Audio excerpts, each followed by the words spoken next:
You can have objectively terrible sleep and still be a good sleeper. So you might have remembered times during college when, every night you were either studying or partying out late or drinking alcohol, and you would, have very little sleep and still have to wake up at 7 for your class. Or, let's say you're a parent and you were taking care of your kid. So your kid would need you all throughout the night. So your sleep would be like continually broken months upon months, and you would be getting very little sleep and feel really horrible.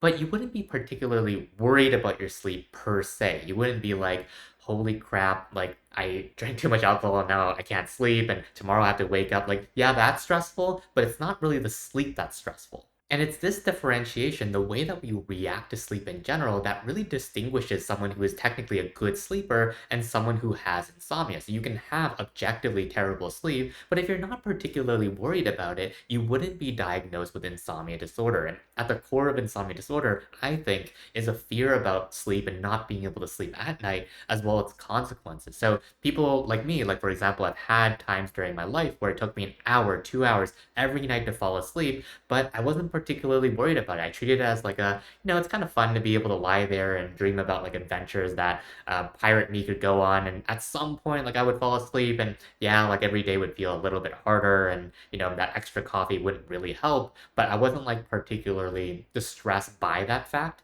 So as a result, I wouldn't necessarily be diagnosed with insomnia disorder because I had no subjective complaint about the fact that I wasn't sleeping well. And number two, I wasn't particularly distressed by the impact it had on my day. To flip this pattern on its head, though, there can also be people who technically sleep pretty well every night, but they're actually someone who struggles with insomnia disorder because they're constantly worried every day about, like, what if tonight I don't sleep well? Oh, okay, like, I slept well tonight, like, I need to make sure my routine is perfect next night, otherwise I'm not going to be able to sleep well. And you can kind of see just from the way that they think about sleep, they react to potential poor nights, that this is someone who struggles in their relationship with sleep. And in a lot of ways, our relationship with sleep and what it means matters more than how we actually sleep on a night to night. And the reason why I think this is important is because it allows us to think more flexibly about insomnia as a disorder. That is insomnia inherently just a disorder of poor sleep, or is it the way that we are reacting and responding to a poor night's sleep that might be perpetuating our sort of anxiety about sleep? Where can we pull from some of the strengths that we had in the past, where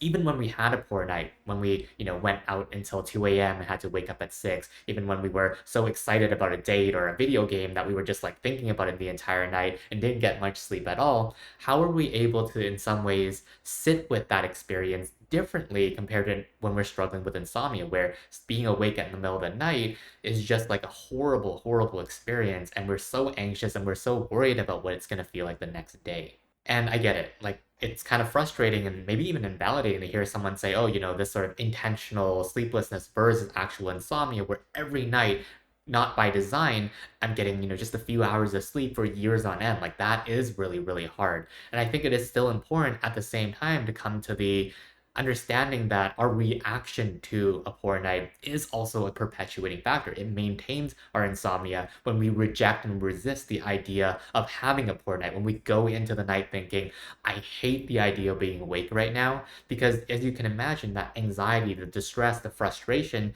all it does is fuel our insomnia. So, is there any way to relax into the night with some level of acceptance of potential wakefulness in the pursuit of a better night ahead? So, in terms of actual actionable strategies, one thing I would recommend that you do is that if you do notice yourself feeling awake at night, to lean into the wakefulness and say, yeah, like, you know what? I prefer to be asleep right now, but I'm not. I'm awake right now. So, how can I make this time as enjoyable, or at the very least as bearable as possible, by doing something that I truly enjoy? Like, maybe I can read my book that I've been putting off, or I can watch a show, or I can spend some time scrolling on Dog Talk or looking at funny content, not too activating, mind you, but just something that truly you can say, yeah, you know what, like I'm spending this time in a pretty enjoyable manner. And then when you still feel that sleepiness come, that is your cue to go back to bed. And the second piece is to pull on your resilience when it comes to the daytime. Like, I get it. Daytime sucks when you had a poor sleep. Everything feels so much more effortful. And I remember my supervisor, who taught me a lot about behavioral sleep medicine, once said, like, that was quite resonating to the group of patients that she was working with at the time, which was, if I had to choose two potential Uber drivers, somebody who's been struggling with insomnia for 10 years, or someone who kind of had a bit of a sleepless night and they were sleep deprived, she would always choose the person with insomnia because the person with insomnia is an expert at dealing with low sleep. They are in this sort of constant hyper aroused state, so their capacities, their ability to perform is actually relatively intact. So just this was kind of actually helpful for a lot of her patients to actually recognize that, yeah, like, you know what?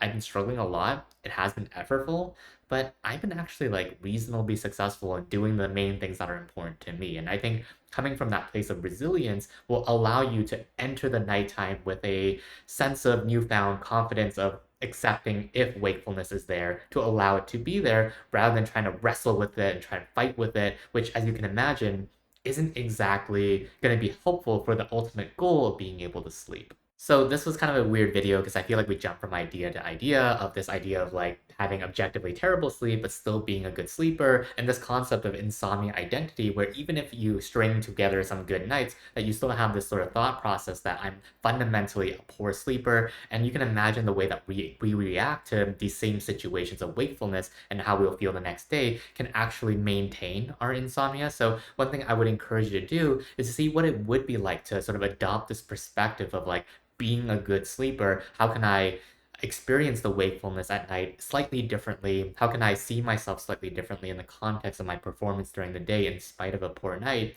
For that sort of answer of acceptance being the key to breaking out of the insomnia trap. A bit of a weird video, so hopefully you still got something out of it. Otherwise, I'll see you in the next one, and take good care for now.